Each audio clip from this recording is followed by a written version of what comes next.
So, I've been to India 3 times. The first 2 was before I was married, and then when I was dating my current wife, she knew India.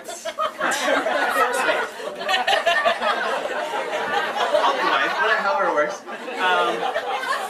While we were dating, she knew India was like something I felt strongly about. My 2 experiences there were just amazing and life-changing, and so any girl who I would spend the rest of my life with, my current life, she had to know that, and it was just something I knew I was going to travel back to India, maybe live there at some point. So Megan was up for it, and we got married. So, and 2 years ago, we went to India for the first time, probably the only time, and I told her about this orphanage I visited in South India. It's an amazing place. I spent a month there. So we were going to spend 3 weeks there, but first we're going to go a week in Delhi. And let me just tell you, my wife has like 3 big anxieties. One is traveling, the other is the heat, the other is crowds. So they're seriously the top 3. But she was willing to do this, to try this. When we were at JFK on the plane, it was the first hiccup where she was freaking out when we were about to take off. And I really was about to get off the plane with her because it was like torture. Like she was just so sad, upset, freaking out. I had to call her mom and say, should I encourage her, like, hey, you can do this, or should we just get off the plane?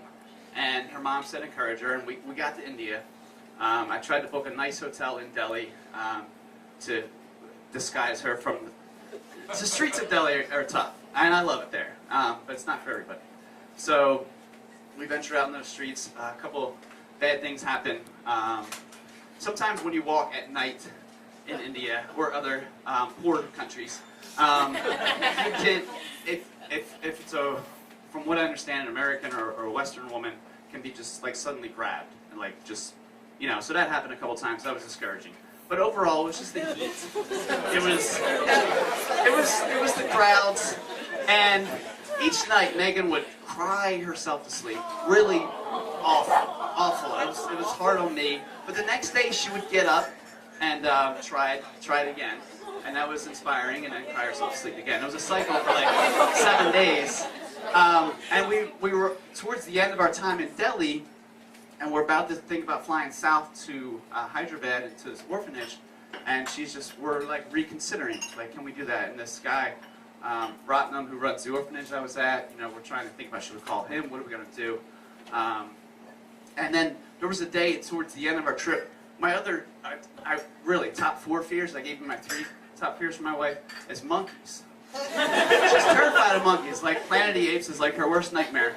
And we wake up one morning, open up, see the blinds throughout the 3rd floor hotel window, and there's just monkeys all over the place.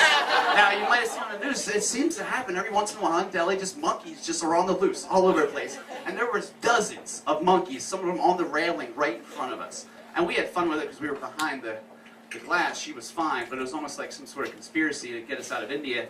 Like, let's freak Megan out most way. So after lots of crying, lots of, you know, figuring out what to do, we decided to call and try to change our flight.